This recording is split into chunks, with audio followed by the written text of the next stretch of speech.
Introduction. The fire started at 11:47 a.m. from a lightning strike in the Bitterroot Wilderness of Montana. By noon, it was 2 acres. By 2 p.m., it was 12. By the time the report reached the dispatch center in Missoula, the nearest road was 11 miles away. There was no way to get a crew there in time by foot. No safe landing zone for a helicopter.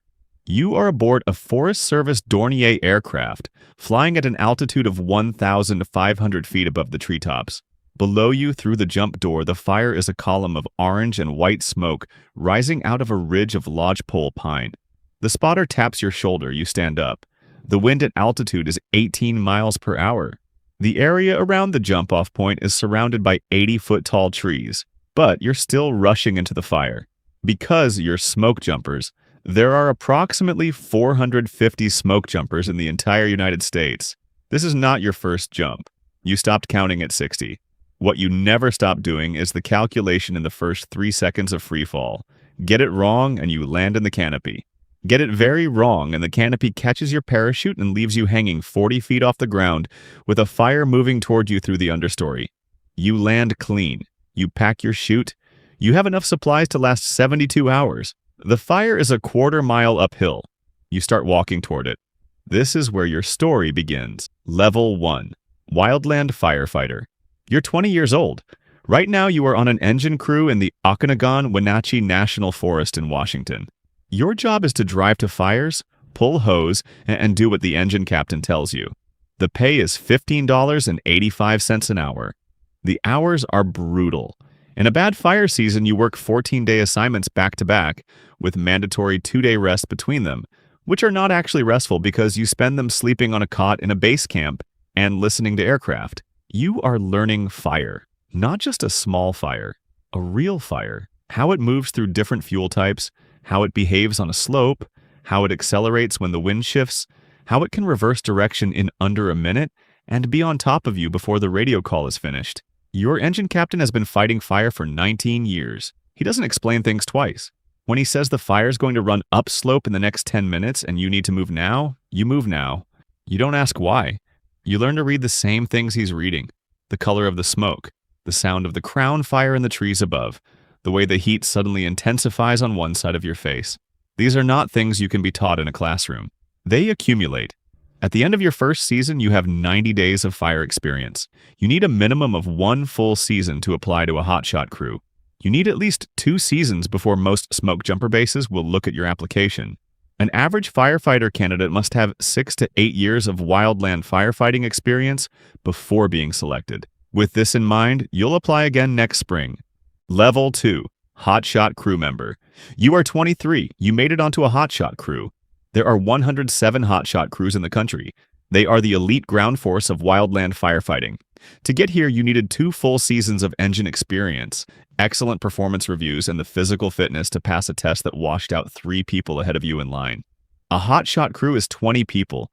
You work together for the entire fire season, 5 to 6 months, often at the same assignment for weeks at a time. You dig fire line with hand tools in terrain where mechanized equipment can't operate. On a good day, you cut 200 feet of line per hour. On a bad day, you cut 200 feet in a day and watch the fire jump it in a wall of embers, and you have to fall back and start over. You carry a 45-pound pack through terrain that was designed to wear you down. You do this for 16-hour shifts. Then you eat whatever is in the bag and sleep on the ground and do it again. After 14 days, you get 2 days off. Then you do it again. What you get from a Hotshot crew that you couldn't get anywhere else is the judgment. How to read fire behavior at the crew level, how to work in a team that trusts each other completely because the alternative is someone getting hurt, how to make fast decisions in degraded conditions, bad visibility, bad comms, bad information. You have your eye on smoke jumpers. You apply at the end of your second Hotshot season. You don't get selected. You apply the next year. You don't get selected. You apply the year after that. The rejection letters don't explain why. You don't ask. You go back to the Hotshots. You get better. Level 3. Smoke Jumper Rookie. You're 26 now. You've been chosen. There are somewhere between 20 and 40 rookie spots across all 9 smoke jumper bases in the country in any given year. The Missoula base took 7 rookies this season. You are one of them. You had 4 full seasons with the Hotshots, an EMT certification, a chainsaw qualification, and a reference from your superintendent that apparently said something worth reading. Training is 5 weeks. It begins on the ground. You spend the first 2 weeks doing nothing that involves aircraft.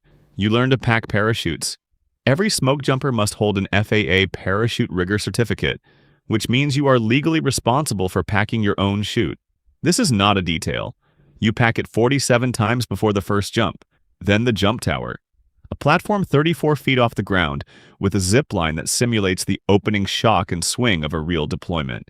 You practice your body position, your landing roll, your emergency procedures. You'll learn what to do if your main parachute malfunctions, what to do if you land in a tree, and what to do if you land in a tree and can't get down before a fire reaches you. There are procedures for all of these. The procedures exist because someone needed them once. Your first live jump is from 1,500 feet. You exit the aircraft and the canopy opens in 3 seconds and the world goes from roaring to quiet.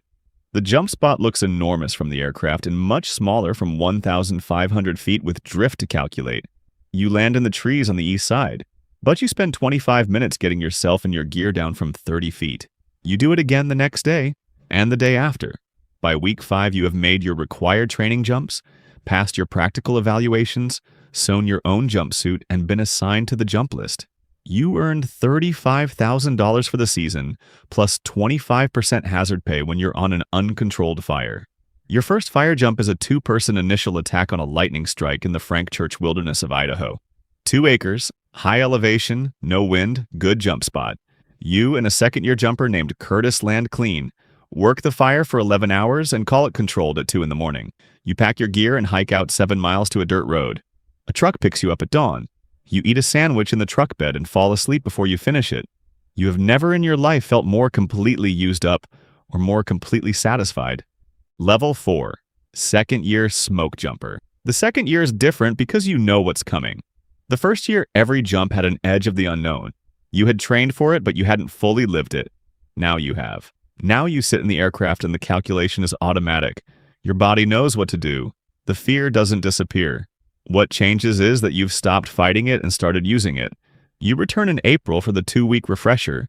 You recertify your rigging, update your fire qualifications, review the previous year's accident reports. The accident reports are not optional reading. The smoke jumper community is small enough that someone in the room usually knew someone in the report. Your second year, you make 22 fire jumps. You spend 47 days on fire assignments, including a 14-day stretch on a complex in the Salmon River Mountains, where the fire ran on you twice and you pulled your fire shelter the first time.